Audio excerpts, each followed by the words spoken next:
রাতের রান্না হচ্ছে। কি রান্না করছি বলো তো বন্ধুরা?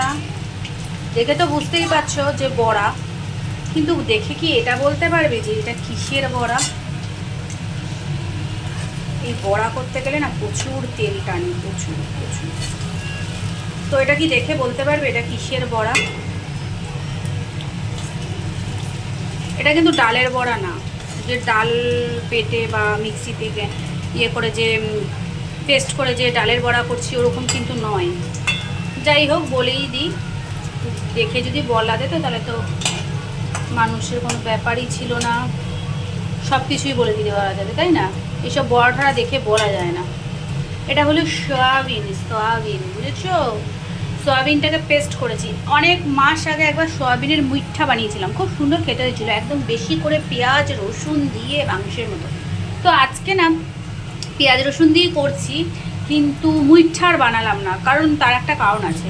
আজকে জানি না কি কারণে তাড়াহুড়ো করতে গিয়ে, মানে আমি যে মুইঠা বানাবো সেটা তো একটু শক্ত হলে কি হয় বলো তো, মুইঠাটা ঠিক ওই রকম টাইপের হয়, যে যেই শেপের নেবে সেই শেপের আকার হবে। কেউ কোলবালিশের মতো, কেউ একটু লম্বা, কেউ একটু গোল, কিন্তু শক্ত হতে হবে পেস্টটা, ঠিক আছে, ব্যাটারটা।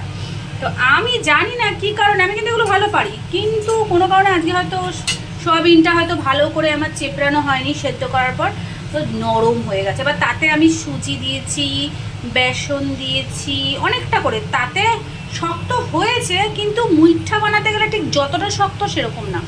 আর এখন রাতও হয়ে গেছে, আর ভালোও লাগছে না অত, থাক গিয়ে, এ তো কি আছে, মুইঠার মতো না হয়ে বড়া করে নিচ্ছি। তাই এটা হচ্ছে সয়াবিনের বড়া। এরকম এখানে কতগুলো ভাজা হয়েছে, এই যে এখানে কতগুলো ভাজা হচ্ছে, বাটিতে আছে কিছুটা। এটা কিছুটা ভাজা তুলে রাখবো। আমি তো ঘি খুব ভালোবাসি গরম ভাতে, তো মেয়েরাও ভালোবাসে গরম ভাতে ঘি দিয়ে, আর এই মানে এটা দিয়ে, আর এইটা যে মেখেছি এর মধ্যে পেঁয়াজ রসুন সব কিছু দিয়েই কিন্তু বড়াটা ভাজছি।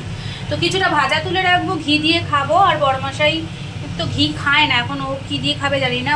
ও ডাল আছে তো, তো ভুলেই যাচ্ছি, ডাল দিয়ে খেয়ে নেবে। আর বাদ বাকিটা বড়াই, এই বড়াই বলছি, বাদ বাকিটা হচ্ছে এই যে ভাজা দিয়েই, এই যে পেঁয়াজ, এই যে জিরে ধনে লঙ্কা সমস্ত হলুদ সব কিছু এখানে ইয়ে রয়েছে, মানে ভেজানো রয়েছে। এই যে আলু কাটা রয়েছে, এখানে একটু রসুন রয়েছে, হ্যাঁ, সব কিছু দিয়ে এটা কষিয়ে রান্না করা হবে, ঠিক আছে?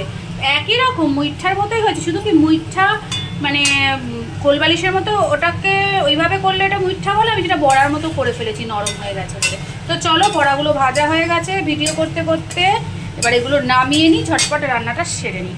তো আমি তো এই রান্না করছি, তোমরা কি রান্না করছো অবশ্যই কমেন্ট করে জানিও, ঠিক আছে? তো চলো, টাটা, সবাইকে শুভরাত্রি।